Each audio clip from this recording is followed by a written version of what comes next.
Sai Sanjeevani hospital, station road, Sitapur. Sitapur का पहला multi speciality hospital, जहां आपको जनरल फिजिशियन, हड्डी रोग, स्त्री रोग, जनरल सर्जरी, नाक कान गला और न्यूरो के डॉक्टर उपलब्ध हैं। साई संजीवनी में आयुष्मान कार्ड धारकों का मुफ्त इलाज और टीपीए कार्ड धारकों के लिए कैशलेस सुविधा उपलब्ध की गई है। हॉस्पिटल में आईसीयू, वेंटिलेटर, बाईपैप व डायलिसिस की सुविधा भी उपलब्ध है। Sai Sanjeevani hospital, station road, Sitapur. On swings and slides, up and down, our little learners grow, learning life's rhythm, high and low. I place the seed and skills the tree that grow.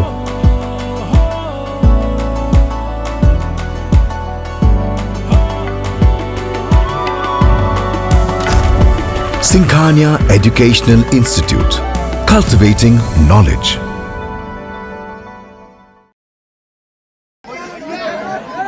ID पर करो भैया, ID पर करो, खराब हो रहा है please भाई, आईडी पर करो।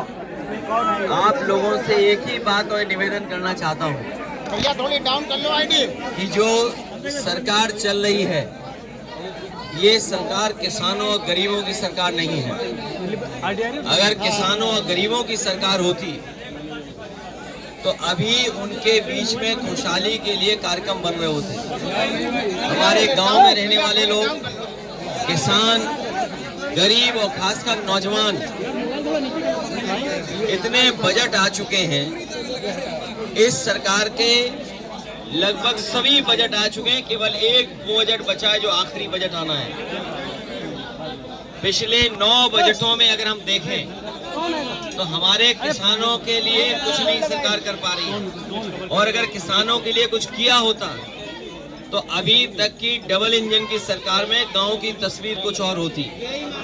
यही सरकार जो खाद नहीं दे पा रही है, ये सरकार समय पर बीज उपलब्ध नहीं करा पा रही है, यही सरकार बीजेपी की कीटनाशक दवाइयां नहीं दे पा रही है। अगर हमारे किसानों का नुकसान हो रहा है तो उसकी भी सरकार भरपाई नहीं कर पा रही है। किसानों को जहां मेहनत करके अपनी फसल तैयार करने का मौका मिलता है, वहीं 2 सींग वाले भी परेशान कर रहे हैं। हर खेत की रखवाली करनी पड़ रही है और हमारे बड़े पैमाने पर बेरोजगारी है। 9 साल में इस सरकार ने नौजवानों को नौकरी रोजगार नहीं दिया। सोचिए आप, अगर नौजवान को नौकरी और रोजगार नहीं मिलेगा तो उनका भविष्य क्या है? और अगर नौजवानों का भविष्य नहीं है तो हमारे समाज का, प्रदेश का, देश का भविष्य अच्छा नहीं हो सकता है। मैं देख रहा हूं कि विधानसभा में बैठ करके भारतीय जनता पार्टी के लोग झूठ बोल रहे हैं। वो कह रहे हैं कि बिजली आ रही है, 24 घंटे बिजली दे रहे हैं, लेकिन यही कि हमारे लोग बता रहे हैं कि बिजली है ही नहीं है।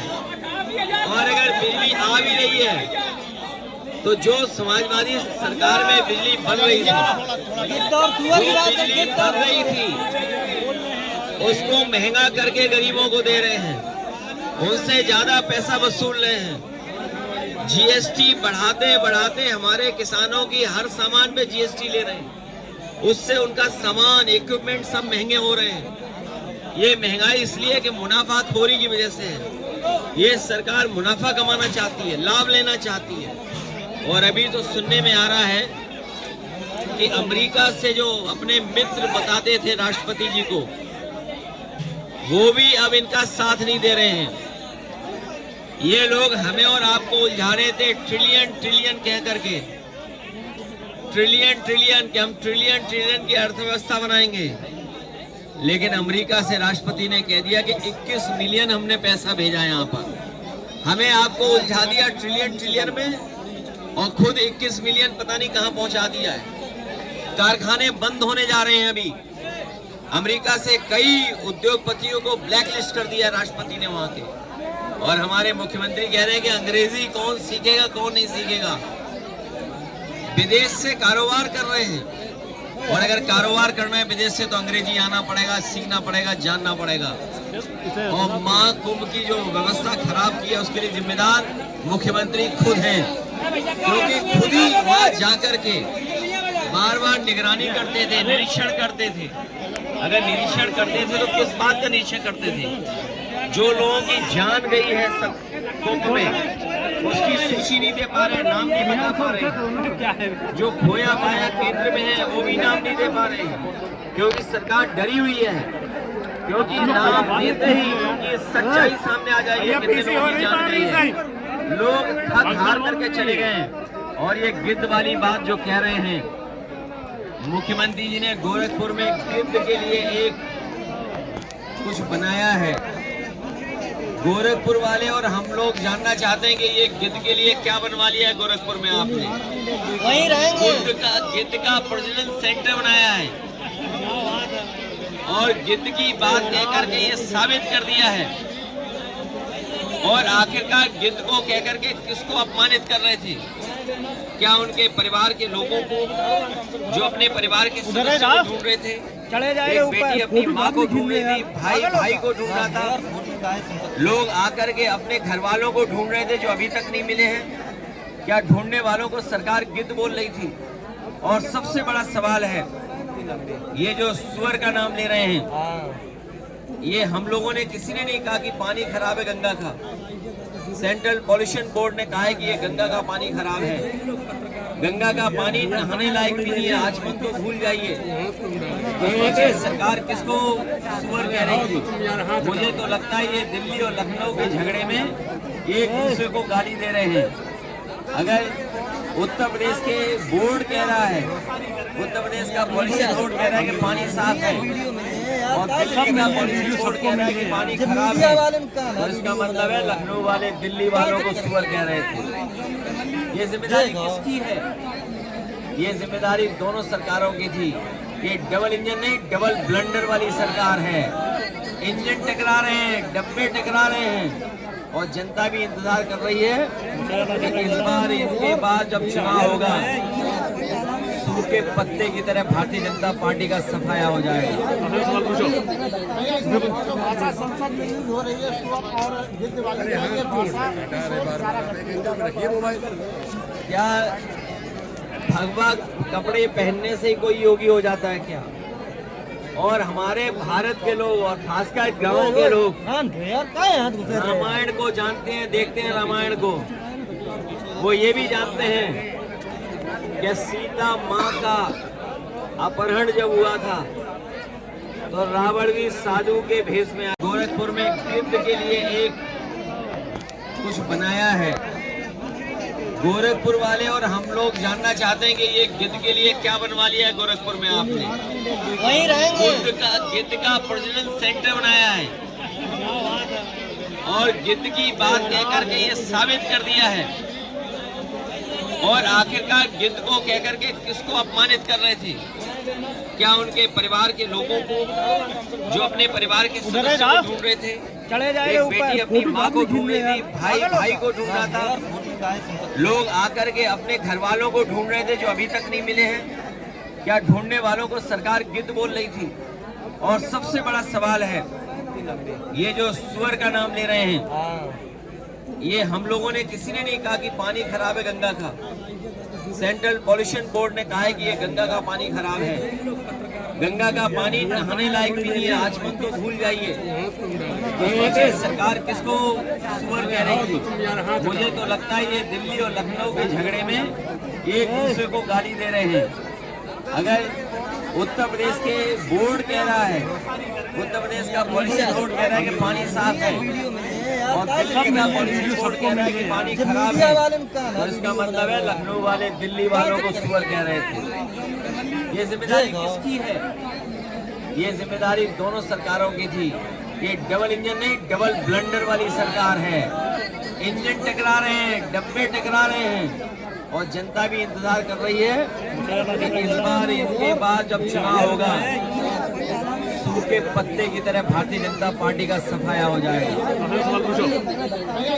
भाषा संसद में यूज हो रही है सुअर और गिद्ध वाली ये भाषा क्या भगवा कपड़े पहनने से ही कोई योगी हो जाता है क्या? और हमारे भारत के लोग और खासकर गांव के लोग रामायण को जानते हैं, देखते हैं रामायण को।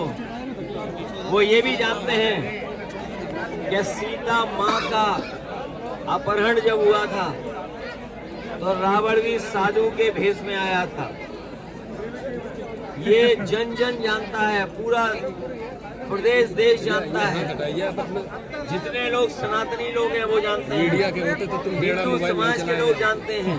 अरे यार जो हम ऐसे चलाते हैं, हम ऐसे जब चिल्लाओ नहीं आ रही है। रावण को सीता माँ का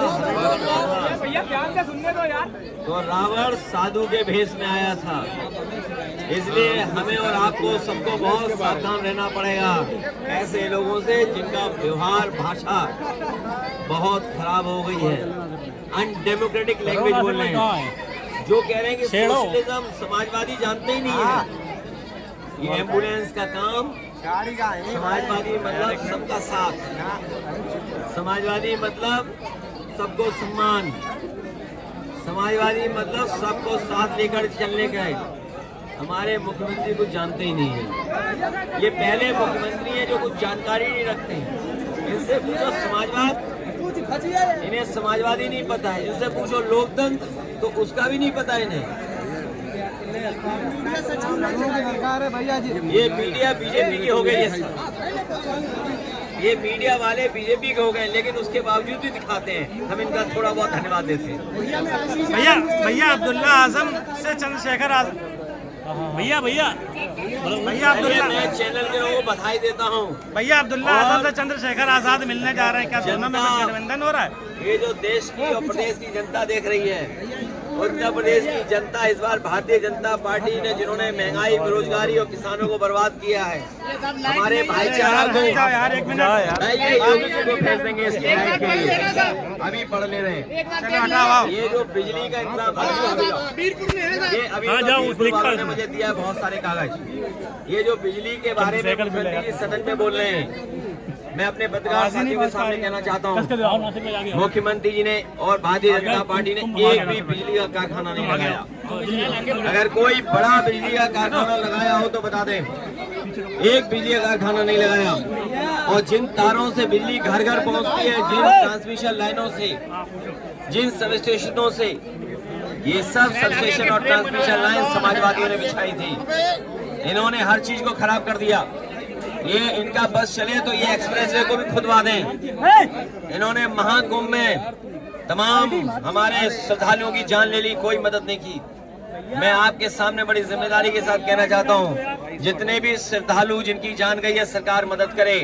50-50 लाख उसकी पहुँचाए घर परिवार वालों के लिए, और उनकी भी मदद करे जो एक्सीडेंट में जिनकी जान चली गई, जो आए थे, जो स्नान करने आए थे, घर लौटे, जब जान चली गई तो उनकी भी मदद सरकार करे। भैया अब्दुल्ला आजम और मैं चाहता हूँ कुंभ का समय बढ़ाया जाए। भैया अब्दुल्ला, जिससे हमारे बहुत सारे पत्रकार साथी भी स्नान नहीं कर पाए हैं, बहुत सारे गरीब जनता, बुजुर्ग स्नान नहीं कर पाए, इसलिए और समय बढ़ाना चाहिए जिससे पूरे के पूरे लोग स्नान कर लें। भैया एक सवाल, भैया अब्दुल्ला आजम जेल से रिहा हो गए हैं, उनसे चंद्रशेखर आजाद मिलने जा रहे हैं, क्या दोनों में कोई गठबंधन बन रहा है? देखिए, ये कोई सवाल नहीं है। इस बार उत्तर प्रदेश की जनता भारतीय जनता पार्टी को हमेशा के लिए सरकार से हटा देगी। भैया क्या आजम फैमिली सफल रह सकती है क्या चुनाव में? मुझे उम्मीद है कि जिस तरीके से कोर्ट ने पक्ष में फैसला लिया है, सभी लोगों के कोर्ट केस भी खत्म करेगा। और इसी तरीके से आप देखेंगे जितने भी समाजवादी लोगों को झूठा फंसाया है, चाहे वो आपके आजमगढ़ के विधायक रमाकांत यादव हों, एक हमारे प्रजापति जी हैं अमेठी के, उनकी पत्नी को मुख्यमंत्री जी ने भरोसा दिलाया था कि बहुत जल्दी उनके केस वापस हो जाएंगे, उन्हें रिहा कर दिया जाएगा। मुख्यमंत्री जी ने खुद बुला करके, जो हमारी सरकार में मंत्री थे जिन्हें जेल भेज दिया गया, उनकी पत्नी को खुद आश्वासन दिया है मुख्यमंत्री ने कि बहुत जल्दी जेल से छुड़वा देंगे। इसी तरह इरफान सोलंकी जो जेल में है वो भी छूटेंगे। तमाम हमारे पार्टी के वरिष्ठ नेता तमाम मोहम्मद आजम का साथ, न केवल उन्हें भारतीय जनता पार्टी और सरकार न्यायालय से उन्हें न्याय मिलेगा, बल्कि न्यायालय उनके केस भी खत्म कर देगा। Saigal School is a place where we ponder our kids with care and creativity. We provide students the room to explore their imaginations and enhance their education. आपका बहुत बहुत आभार। महज 28 दिनों में 1,20,00,000 दर्शकों की संख्या हुई पार। हर रोज 4.5 लाख लोग आई इंडिया को रहे देख। 2,10,000 घंटे किया जा रहा वॉच। 17,000 नए बने सब्सक्राइबर। प्रतिदिन नए कीर्तिमान गढ़ रहा खबर आपकी, नजर हमारी वाला आपका आई इंडिया। आई इंडिया को मिल रहे प्यार के लिए आपका तहे दिल से शुक्रिया।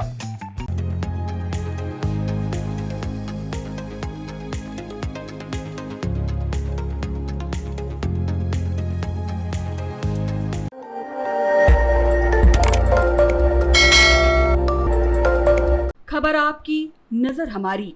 देखते रहिए आई इंडिया।